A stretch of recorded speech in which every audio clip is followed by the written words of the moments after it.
ማለፍ ደራሲ ማኔ ተራኪ ኢናያ። ቻናላችንን ላይክ፣ ሼር፣ ሰብስክራይብ በማድረግ ቤተሰብ ይሁኑ። ክፍል 6። ወንድሜ እንዳለኝ የጸሎትን ስልክ ቼክ እያደረግኩ እሷን ለመሰለል አስቤ ነበር። ግን የበታችነትና የሞኝነት ስሜት ተሰምቶኝ ተውኩት። ከዛ ይልቅ ጸሎት በማጠረጠርበት መንገድ የቴሌግራም ጓደኛዋ ለመሆን አሰብኩ። በምን መንገድ እንደማደርገው ግን አላውቅም። በስተመጨረሻ እንደ ሐሳብ መጣልኝ። ከጸሎት ጋር ስንገናኝ እኔ ምልሽ ቴሌግራም ላይ የሚከታተለ ጽሑፍ ፈልጌ ነበር፣ እስቲ ሼር አድርጊ ካለሽ አልኳት። ኧረ አለ፣ 2 አሉ። በጣም ነው የምወዳቸው። ጽሑፎቻቸው እንደ ቲቪ ፕሮግራም ጓጉቼ ነው የምጠብቀው። በብዙ ነገር አስተሳሰቤ እንድቀይር አግዘውኛል። ቆይ ልክልሃለሁ አለችኝ። ማታ ቤት ገብቼ ሼር ያደረገችልኝን ቻናል ተቀላቀልኩ። አንደኛዋ ወንድ ነው፣ አንዷ ደግሞ ሴት ናት። ሴቷን አወራኋት። ከድሮ ጀምሮ ጽሑፎቿን በጣም እንደምወዳቸው እንደማደንቃት ነገርኳት። 2 ቀን ቆየሁና በድጋሚ በጣም ጎበዝ እንደሆነች ጓደኛሞች ብንሆን ደስ እንደሚለኝ ጠየቅኳት። እሺ ችግር የለም አውራኝ እንደ ጓደኛ አለችኝ። የተወሰነ ቀን ካወራሃት በኋላ አንድ ነገር እንድትተባበረኝ ጠየቅኳት። ፍቃደኛ ሆነች። ቻናሏ ላይ አንድ ነገር እንደፖስትልኝ በዛም ውለታ እንደምከፍልላት ማጽኖ በሚመስል ጥያቄ ጠየቅኳት። ሐሳቡ ልጅቷ ቻናሏ ላይ ሰዎች በአካል የማያውቁትን የኦንላይን ጓደኛ እንዲይዙ በዛም እንዲላመዱ ጓደኛሞች እንዲሆኑ እርስ በርስ እንዲተዋወቁ እድል የሚከፍት አይነት ነገር ነው። ተባበረችኝ። ተሳካልኝ። ቀድሜ በከፈትኩት አዲስ አካውንት አወራኋት። እሷም አላሳፈረችኝም፣ አወራችኝ። ባህር ዳር ከተማ እንደምኖር፣ አሁን በስራ ላይ እንዳለው፣ ምንም አይነት ጓደኛ እንደሌለኝ፣ 23 ዓመቴ እንደሆነ ብቻ ብዙ ነገር አወራኋት። እሷ በሰዓቱ አወራራ አነጋገሯ ሲበዛ ቁጥብ ነበር። የተወሰነ ስለ ስራሷ ነገረችኝ። ይመስለኛል መስመሯን ማለፍ አልፈለገችም። እኔ ከዚህ በፊት የማውቃት የባህር ዳር ልጅ ስለነበረች የእሷን ፎቶ ፕሮፋይል አረኩ። በተለይ የምር ባህር ዳር ከተማ ነዋሪ የሚያስመስሉ ቦታዎች ላይ የተነሳቻቸውን ፎቶች ፕሮፋይል ማድረጉን ተያዝኩት። ለ1 ወር ያህል ያለምንም ማቆራረጥ አወራኋት። የምር እንድታምነኝ ስለፈለግኩ ሰው በህይወቱ ሊደብቃቸው የሚችላቸው ሚስጥሮች ነገርኳት። ለረጅም ጊዜ በአካል የማላውቀው ገመኔን የሚሸፍንልኝ ጓደኛ ስፈልግ እንደነበረም አወራኋት። እሷም በተመሳሳይ ስሜት ላይ እንደነበረች፣ ለረጅም ጊዜ የኦንላይን ታማኝ ጓደኛ ቢኖራት ደስ እንደሚላት ነገረችኝ። ያኔ በጣም ደስ አለኝ። ቀስ በቀስ ስለ ውሏ ትነግረኝ ጀመር። ማወቅ የፈለኩት ከምንም በላይ የፍቅር ህይወቷን ስለነበር የፍቅር ታሪኬን ላጋራሽ ብዬ ቤታችን ከሚኖር ከዘመዳችን ፍቅር ይዞኛል፣ በጣም አፈቅረዋለሁ፣ እሱም ያፈቅረኛል፣ ግን ደግሞ ቤተሰቦቻችን ከሰሙ ይገሉናል። በእርግጥ ነውር ነው አውቃለሁ፣ ግን ምን ማድረግ እችላለሁ አልኳት። ይመስለኛል ምድር ላይ ማዘዝና መቆጣጠር ከማትችያቸው ነገሮች አንዱ ፍቅር ነው። ፍቅር አስበሽበት ፈልገሽው ትክክል ነኝ ብለሽ የምትገቢበት ነገር አይደለም። ስሜትሽ ነው የሚያዝሽ። ልክ እንዳልሆንሽ እያወቅሽ እንኳን መውጣት ከባድ ነው አለችኝ። ምን ነው አንቺን ማጋጥሞሽ ያውቃል? አፍቅረሽ ታውቂያለሽ እንዴ አልኳት። አዎ ንገሪኝ እስቲ ታሪክሽን አልኳት። ሌላ ጊዜ አጫውትሻለሁ። አሁን ላይ ማውራለት ቁም ነገር ያለው የፍቅር ህይወት ውስጥ አይደለም። ጥሩ ሙድ ላይ ሰውን አውራሻለሁ አለችኝ። እኔና ጸሎት የቴሌግራም ጓደኛሞች ሆነን፣ ጸሎትም ክላስ ጨርሳ ተመረቀች። ለ2 ወር ተቀጥራ ለመስራት ሰዎችን አናገረችና ስራ ጀመረች። በእርግጥ ተቀጥራ የምትሰራው ለደሞዙ አልነበረም። ግዴታ የስራ ልምዱ ስለሚያስፈልጋት ስለ ስራው በደንብ ማወቅ ስላለባት፣ በተጨማሪም አብሯት የሚሰሩ ደህና ሰዎችን እየፈለገች ስለነበር ነው። እሷ ስራ ስትጀምር ማታ ማምሸት ጀመረች። ያ ደግሞ እንደ ልቤ ከስራ ከወጣ በኋላ ላገኛት አልችልም። ስራ ቦታዬ እንደ መጀመሪያ ሲበዛ ሰልችና አድካሚ ነበር። የማውጣው ጉልበትና የሚከፈለኝ ብር በጣም የማይገናኝ ነገር ሆነብኝ። ቢሆንም አማራጭ ስላልነበረኝ መስራቱን ቀጠልኩ። ጸሎት የምትሰራበት ቤት ፊት ለፊት ለአንድ የስራ ጉዳይ ማስታወቂያ ተለጥፎ አየሁ። ስራው መስተንግዶ ነው። ሰዓቱ ከ11 ሰዓት እስከ 4 ሰዓት ነው። ማለትም የቀኖቹ ሲወጡኛ ተተክተን ምሽቱን እንሰራለን ማለት ነው። ላናግራቸው አስቤ ወደ በሩ ጠጋ ካልኩ በኋላ ሳስበው ራሱ ሰቀጠጠኝ። ለመጣው ትንሹም ትልቁም ሰው ጎንበስ ቀና እያልኩ ሳስተናግድ፣ በዛ ላይ በእኔ ትዕግስት የማይሆን ነገር ነው። ይቅርብኝ ብዬ ታውኩት። ጸሎት ራስ መሽቷ ስለነበር እስክትወጣ በሩ አካባቢ እጄን ጊዜ ከትቼ እየተንጎራደድኩ መጠበቅ ጀመርኩ። ድንገት ዞር ስል አበባ ቤት አየሁ። ሳየው የመግዛት ሀሳቡ ከየት እንደመጣ ባላቅም አንድ ፍሬ ቀይ አበባ ገዛውና ለጸሎት ለመስጠት ይዤው ወደ ስራ ቦታዋ ሄድኩ። አሁንም አልወጣችም። ድንገት ግን ለምንድነው እና አበባ የምትሰጠው? ለምንድነው የፍቅር ዘፈን ስትሰማ ሆድም ይብሳል? ለምንድነው እሷን ቃል ልክ እንደ ፈጣሪ ቃል አድርጋ የምትወስደው? ለምን ትናፍቃለች? ለምን ስለሷ ታስባለህ? ለምንስ በህይወትህ ለመጀመሪያ ጊዜ አበባ ገዝተህ የምትሰጣት ሴት እሷ ሆነች? እውነት ፍቅር ይዞህ ከያዘ ከትክክለኛዋ ሴት ነው ፍቅር የያዘ። እሱ የወንድምህ ፍቅረኛ ናት፣ የወንድምህ ፍቅረኛ የሚል ነገር ውስጥ ያቃጨለብኝ። የጥያቄ ማዕት ጭንቅላቴና ልቤ ተጠያየቁ።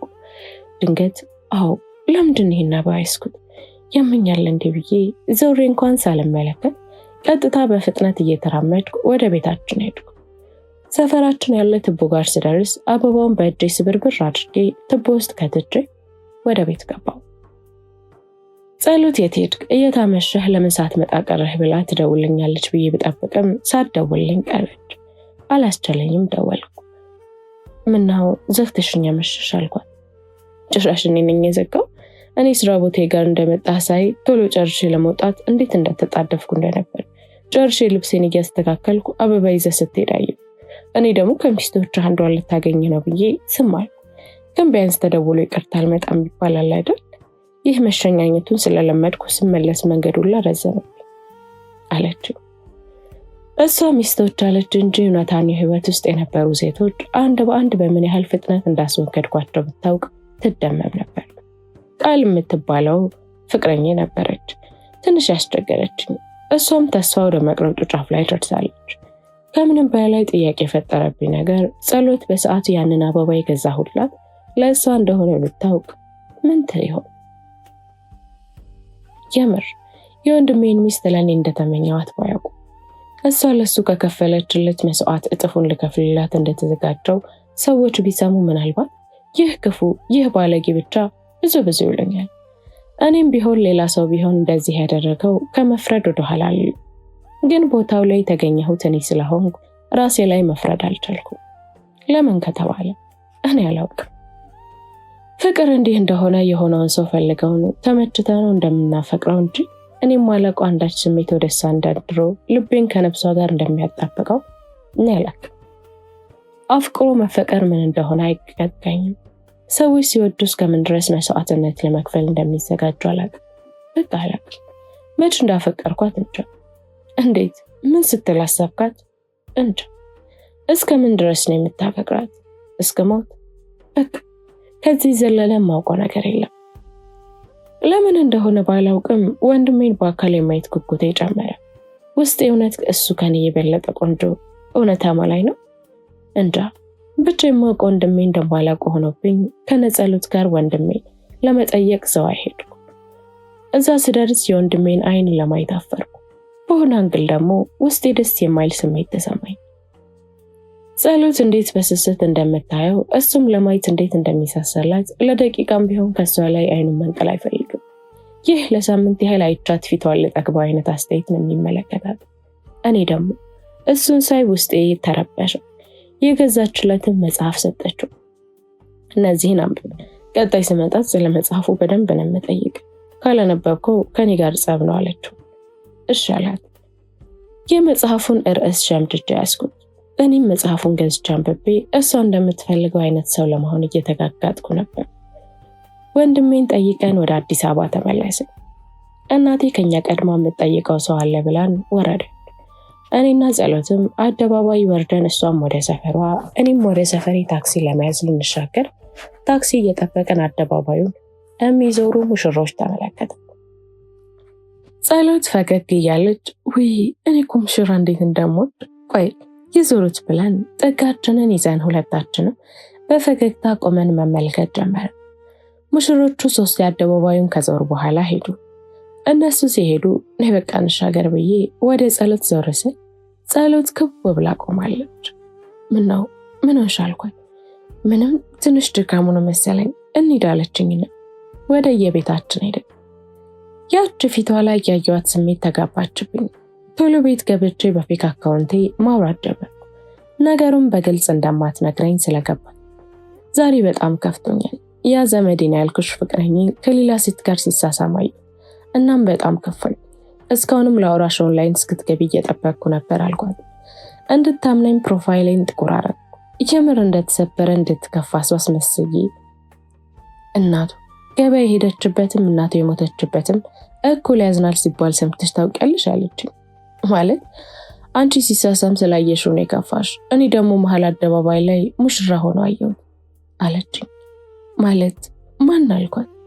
ምንም እንደማያውቁኝ የ6 ዓመት ፍቅረኛ ነበር እና ዛሬ እንደማንኛውም መንገደኛ ሆኜ ሰርጉን ተመለከትኩት አለችኝ። በእርግጥ ተለያይተናል። ያጣሁትም በራሴ ጥፋት ነው። እሱ የልጅነቴ ነው። ጓደኞቼ ብዙ ቦታ ሲረግጡ በብዙ ወንዶች ስማቸው ሲነሳ ሲታሙ ብዙ ሲባሉ ከብዙ ነገር ሸሽጎ ያዘኝ ሰው ነበር። እሱ የነፃነቴ ቦታ እንደ ልጅ የምቀብጥበት እንደ አባት ፍላጎቴን ቀድሞ የሚያሟላ አለ አይደል ከብዙ ነገር የጠበቀኝ ሰው ነበር። የምር መውደድን ማውቀው በሱ ነው። ሰዎች ጥግ ድረስ ወደውኝ እንኳን በሱ ልክ የሚሆኑልኝ አይመስለኝም። ለሱ እኔ ብዙ ነገር ነኝ። ከሱስ የተላቀቀው በእኔ ነው። ጎበዝ ሰራተኛ የሆነው እኔን ካገኘ በኋላ ነው።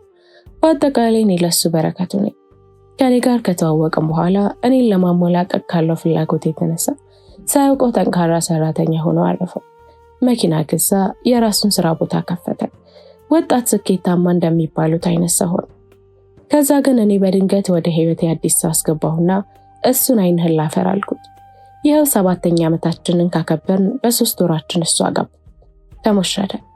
በህይወቴም ለመጀመሪያ ጊዜ ሱፍ ለብሶ ተመለከትኩት። ግን ፊቱ ላይ ለምን እንዳየው አላውቅም። ሰርጉ ሆኖ እንዴት ፊቱን ይጥሏል። እኔ መቀመጥ ከነበረብኝ የክብር ወንበር ላይ የተቀመጠችው ሙሽሪት ደግሞ ለረጅም ጊዜ አፍቃሪው ነበረች።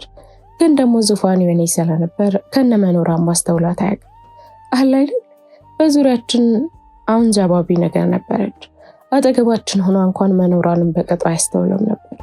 ዛሬ እንደዚህ ቬሎ አልብሶ በክብር አደባባይ ላይ ሊያዞራት አይ ጊዜ እንደሚቂጣም መገለባበጥ ይወዳል አለችኝ። በቃ ከዛ በኋላ ታሪኩን ለመስማት ልቤ ተሰካል። እንድታብራራልኝ ጥያቄ መጠየቅ ጀመርኩ። ማለት ቆይ በምን ተለያያችሁ? አሁን ድረስ የምትወጁ ይመስላል አልኳት። አልወደውም ግን አላውቅም። ሙሽራ ሆኖ ሳይ ውስጥ የተረበሸ የመበለጥ ስሜት ተሰምቶኝ ይሆን ወይ ደግሞ እሱ እንደ ዘላለም ሆኔም ብቻ እያፈቀረ እንደሚኖር አስቤ አላውቅም። ግን የማውቀው አንድ ነገር አልቅሽ እያለኝ ነው። የምር ነው የከፋ። የምር ነው ዱብዳ የሆነብኝ። ከልቤ ማመን አልቻልኩም። የምር ሌላ ሴት ለምዶ መኖር የሚችል ከሌላ ሴት ጋር መሳቅ የሚችል ሁላ አይመስለኝም ነበር አለችኝ። ሰው የጣለውን ሲያነሱበት አይወድም። ለዛ ነው የከፋሽ አልኩ። አላውቅም ግን አሁንም ድረስ የትኛውም ችግር ውስጥ በሆን ቀድሜ እጅ የምሰጠው ለሱ ነው። እምሮጠውም እምደውለውም ወደሱ። እሱም አሳፍሮኝ አያውቅም። ግን ዛሬ እኔ ለእስር ቤት ተንከራትቼ ሲመለስ እሱ ደግሞ በክብር ተሞሽሮ ሲመለስ መንገድ አገናኘ። አይ ጊዜ አለች። አሁን ነገሩ ተወሳሰበብኝ። በዚህ ልክ ከወደዳት እንደሚወዳት ካወቀችስ ከሱ ጋር ለምን ተለያየ? እንደዚህ አይነት ፍቅረኛ የነበራት አንዲት ሴት እንዴት ከሱ ጋር ተለያይታ እንደ ወንድም አይነት ተራ ዱርዬ ጋር ለመሆን መረጠች? ይቅርታ ጥያቄ ያበዛሁብሽ፣ ግን እስር ቤት ምን ትሰሪያለሽ አልኳት። የአሁኑ ፍቅረኛ እስር ቤት ነው ያለው አለችኝ። ለምን ምን አጥፍተው? ይለፍሽ፣ እሱን ሌላ ቀን እነግርሻለሁ። ግን እንደዛ ከሚሆንልኝ ሰው ተለይቼ ከሱ የተሻለ ሰው ጋር ለመሆኔ ከጊዜ ወደ ጊዜ እንደ እግር እሳት ያቃጥለኛል። ሴት ልጅ ከቀድሞ ፍቅረኛዋ ጋር ከተለያየች ሁሌም የተሻለ ሰው ጋር መሆን ነው የምትፈልገው። እኔ ግን ፈጽሞ ሰማይና ምድር የሆነ ህይወት ውስጥ ነው የገባሁት። ልክ ከረጅም መሰላል ወደ መሬት እንደመወርወር ነው አለችኝ። ምን ነው የሆኑ ጓደኛሽ እንደምትፈልገው አይነት ሰው አይደለም? አዎ፣ የበፊቱ የፈለገ ባጠፋ ባስቀይመው ካፉ ክፉ ቃል አይወጣም። ፊቱን እንኳን አይጠቁርብኝም። ሁሉንም በፈገግታ ነበር የሚያልፈኝ። በዛ ላይ አሪፍ ገቢ አለው። የትኛውን ቦታ መሄድ ምፈልግ ታክሲ እንዳትጋፊ ብሎ መጥቶ ያደርሰኛል። ከሱ ጋር ሆኜ 10 ብር እንኳን ማውጣት አልችልም። ህይወቴ ቅንጦት ነው። ቤተሰቦቹን በጣም ይወዱኛል። ቤታቸው ሲሄድ እንደ ዕቃ ይዤ ከሄድኩ ማዘሩ ልትበላኝ ነው የምትደርሰው። ለምን ብር አወጣሽ ብላ ትናደድብኛለች። ቤት የሄድኩ እንደሆነ እንደ ንግስት ተከብሬ በክብር አስተናግደውኝ የምመለሰው። ከሱ ጋር እያለሁ ህይወቴ በሰርፕራይዝ የተሞላ ነው። እኔ ደግሞ ትንሽ የሚሆን ትልቅ ሰርፕራይዝ በጣም ወዳለሁ አለችኝ። ያሁኑስ አልኳት። ፍጹም ተቃራኒ ነው። ብቻ ማውራት አልፈልግም ተይው አለችኝ። ኧረ ጸሎት፣ እኔ እኮ ከዚህ በኋላ የልብ ጓደኛሽ ነኝ። እኔ የተሰማኝም በሙሉ እየነገርኩሽ አይደል? አንቺም የልብሽን በሙሉ እየነገርሽኝ እንድረዳሽ በሀሳብ እንዳግዝሽ እፈልጋለሁ። ንገሪኝ አልኳት። ያው ይሄኛው ትንሽ ጥፋት ካገኘ አንዳንዴም ዝም ብሎ በራሱ ከተናደደ ሰው ፊት አይደለም ብሎ ቦታ አይመርጥም። በጥፊ ያጋጨኛል። ከዚያ ደግሞ ወዲያው ተንበርክኮ ይቅርታ ይጠይቀኛል። የራሱ የሆነ ገቢ የለውም። ከ9ኛ ክፍል ነው ትምህርት ያቆመው። በደንብ መጻፍና ማንበብ እንኳን አይችልም። ከሱ ጋር ለመገናኘት የግዴታ እኔ ብር ሊኖረኝ ይገባል። እጅ ላይ ብር የለም ማለት እኔና እሱ መገናኘት አንችልም። ምክንያቱም የታክሲ መሻይም የምንም ወጪ ማውጣው ነኝ። ከሱ ጋር ከተዋወቅኩ ጀምሮ ገንዘብ ቸግሮኝ የማያውቀው ልጅ ሁሌ ችግር ማውራት ማማረር ሆነ ስራዬ። በዙሪያዬ ካሉ ሰዎች ተደጋጋሚ ጊዜ ሁላ ብድር መጠየቅ ጀምሬ ነበር። ከኤክሴ ራሱ በጣም ብዙ ጊዜ ከገንዘብ ተቀብዬ ሰጥቼዋለሁ። ቤታቸው ሲሄድ ባዶ እጄን ከሄድኩ በጣም ነው የምሳቀቀው። ብር እጄ ላይ ከሌለ እነሱ ቤት አልገባም። ከውጭ የምመለሰው። በጣም ብር ከማጥፋት የተነሳ ቤተሰቦቹ ሱስ ጀምረሽ ነው ወይ ብለው ተቆጥተውኛል። የሚቀይረው ልብስ ስለሌለው እየተሳቀቅኩ የእህቴን ሁዲ ሹራቦች እየሰረቅኩ ለሱ ሰጠው ነበር። ዛሬ ራሱ እስር ቤት ሄጄ ቀጣይ ሳምንት ስትመጪ 1000 ብር ይዘሽልኝ ነው ያለ። ማዘሩ ደግሞ ማንም እንዳይሰማ ግን የዱቄት ማስፈጫ ቸገረኛ አበድሪኝና የባሌ ደሞዝ ሲወጣ ሰጥሻለሁ ብላኛለች። እና እኔ ደግሞ በመሃል ቤት እየተጨነኩ ነው። ቤተሰቦቼ በእርግጥ ገንዘብ ይሰጠኛል፣ ግን ወጪና ገቢ አልተመጣጠንም። ከሱ ጋር ከተዋወቅኩ ጀምሮ እንደ ድሮ ለራሴ ልብስ አልገዛም፣ ፀጉሬን ጥፍሬን አልሰራም። ብር እንዳገኘው ለሱ መስጠት ነው የምሮጠው። እኔ ያለኝን ለሱ እየሰጠው የታክሲውላ ቸግሮኝ ያውቃል። ብቻ በጣም ብዙ ነገር አለ። እዚህ ጋር እንዲህ ነው ልልሽ የማልችለው አለችኝ። አሁንማ ማውራት ጀመርሽ እኮ፣ የሚሰማሽን ሁሉንም ንገሪኝ። ትተነፍሻለሽ ጸሎት፣ ግድ የለሽም፣ በውስጥ መያዝ አይጠቅምሽም አልኳት። አሁንማ ተነፈስኩልሽ፣ ቀለል አለኝ። ለማን እንደማወራው ግራ ገብቶኝ ነበር። ብታይ ከታሜ ከተዋወቅኩ ጀምሮ ሁሌ ካላገኘሁት ስለሚናደድ ከጓደኞቼ የነበረኝን ነገር በሙሉ አቁሜያለሁ። የበፊቱ ጓደኛዬ ከማንም ጋር ሆኜ ባገኘው ግድ አይሰጠውም። ከጓደኞቼ ጋር በሆን ያለንበት መጥቶ ወስዶን እኩል አዝናንቶን ወደ የቤታቸው አድርሷቸው እኔንም ቤት ያድርሰኝ ነው የምንመለሰው። ሁሉም ጓደኞቼ በጣም ይወዱታል። ከኔ በላይ እነሱ ናቸው ታድላ እያሉ የሚያወሩለት። የአሁኑ ግን በቃ ከጓደኞቼ ጋር ልንገናኝ ነው ካልኩት ራሱ ቀድሞ ይደብረዋል።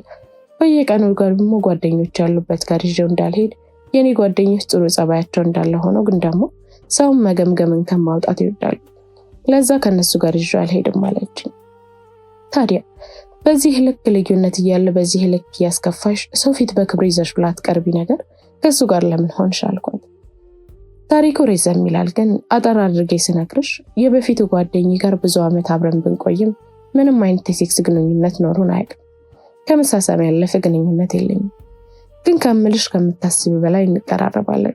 ሻወር ሁላ ሲገባ ብሬ ገብቼ አውቃለሁ። ከታሚ ጋር ከመታወቃችን ትንሽ ጊዜ በፊት ቺት አደረገብኝ። በእርግጥ ጠጥቼ ሰክሬ ነው። ወንድ ልጅ ሆኜ ይህን ያህል ዓመት ጠብቄሽ አንድ ቀን ሰይጣን አሳሰተኝ ይቅርታ ብሎ ለመነ። በሰዓቱ ለተወሰነ ቀን ዘግተው በኋላ ይቅርታ አደረኩለት። ግን ከልብ ያልነበረም ይቅር ያልኩት። እኔም እሱ ያደረገብኝን ነገር ለማድረግ እየተጋጋጥኩ ነበር እና ልክ ታሚን ሳገኘው ውስጤ ሙሉ በሙሉ ተቀበለው አለችኝ። እሺ ኧረ ቶሎ ቶሎ ንገሪኝ፣ ታሪክሽን እንደ ፊልም እየጓጓሁ ነው ያልኳት። አይ በቃ መልካም ምሽት፣ ቤተክርስቲያን ልሂድ፣ መረጋጋት አለብኝ፣ ውስጤ ጥሩ ስሜት አይሰማኝም አለችና ከኦንላይን ወጣች። ወዲያው በእኔ ትክክለኛ ስልክ ደወለችና ቤተክርስቲያን እንሂድ አለችኝ። መሽቷል እኮ በሰላም ነው አልኳት። አዎ ከመሸነው ግን ተው በቃ እኔ ደርሼ እመለሳለሁ አለችኝ። ኧረ ላንቺ ነው እንጂ ለኔ ገና ነው ብያት እዛው ቤተክርስቲያን ለመገናኘት ተቀጣጥረን ከቤት ወጣሁ። መንገድ ላይ እናቴ እህቴ እየመጡ አገኘኋቸው። እህቴ አክስቴ ጋር ነበረች። በዛው ዣት እየተመለሰች መሆኑ ነው። እናቴን ሳያት ንዴት ተሰማኝ። ጸሎትን ብር እንደጠየቀቻት ትዝ ሲለኝ ውስጤን ተናነቀኝ። ግን ደግሞ ማን ነገረኝ ብዬ ልንገራት?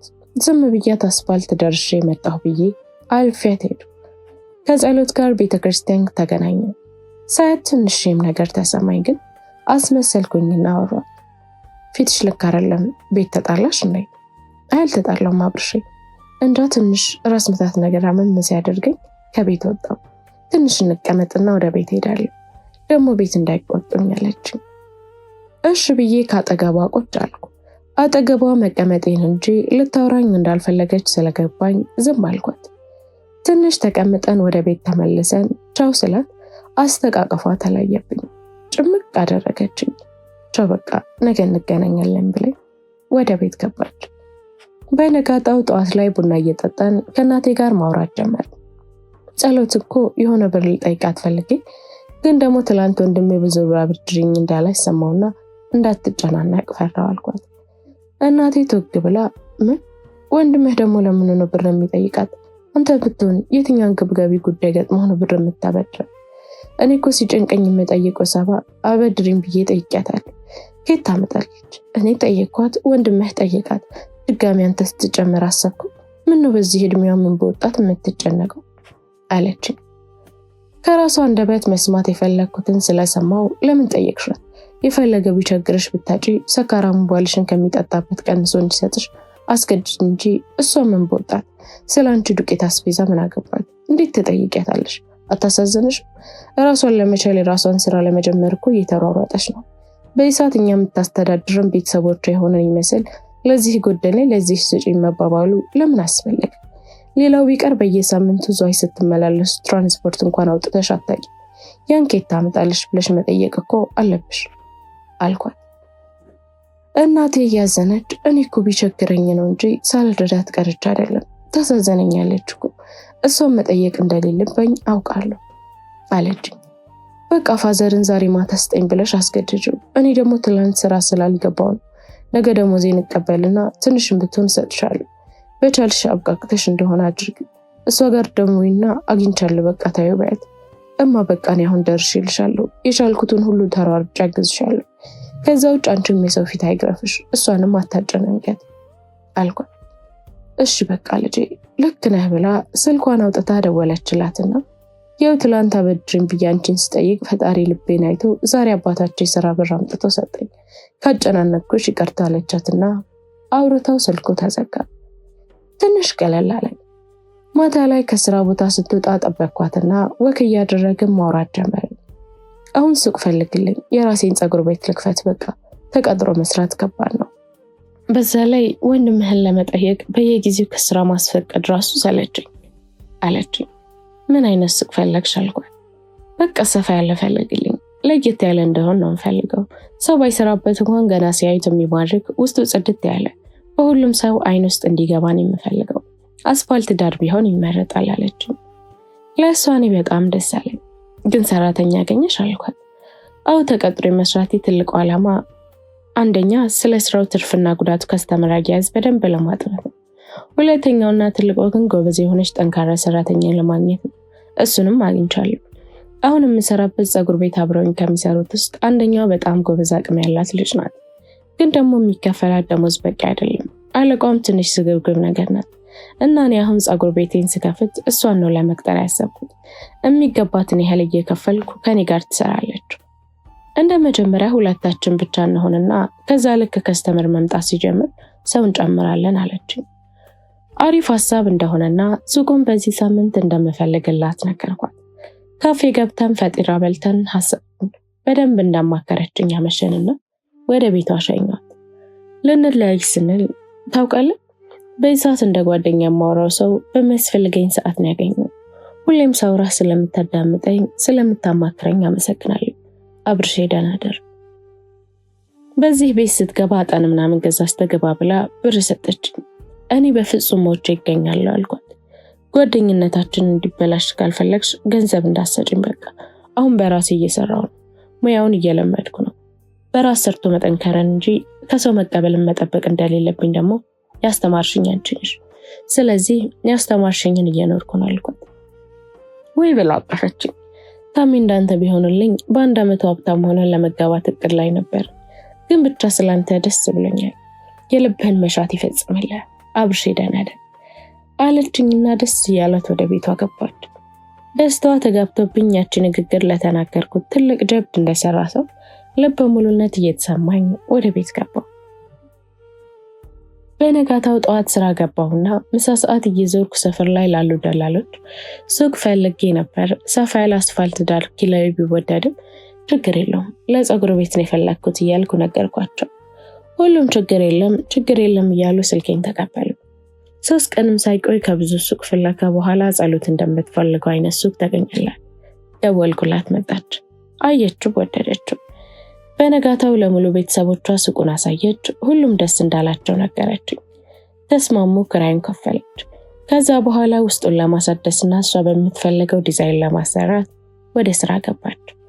እህቷ የሚሰሩላትን ሰዎች ሙሉ ወጪውን ሸፍና ለማሰራት ተዘጋጀች። አባቷ ደግሞ ለፀጉር ቤት የሚያስፈልጋትን ሙሉ ማቴሪያል ወጪ ሸፈነላት። የቤት ኪራይ ከፈለችላት እናቷ ነበረች። ቶሎ አልቆ ወደ ስራ ለመግባት ካላቸው ጉጉት የተነሳ ማታ እስከ 4 ሰዓት እያመሹ ያስተካክሉ ነበር።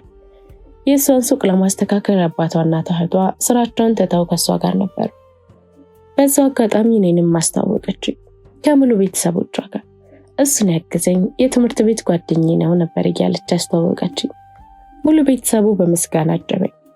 እኔም ከስራ ስወጣ ከነሱ ጋር አብሬ እየሰራው እያገዝኳቸው ከነሱ ጋር እያመሸው ነበር። ክፍል 7 ይቀጥላል። ላይክ፣ ሼር፣ ሰብስክራይብ በማድረግ ቤተሰብ ይሁኑ።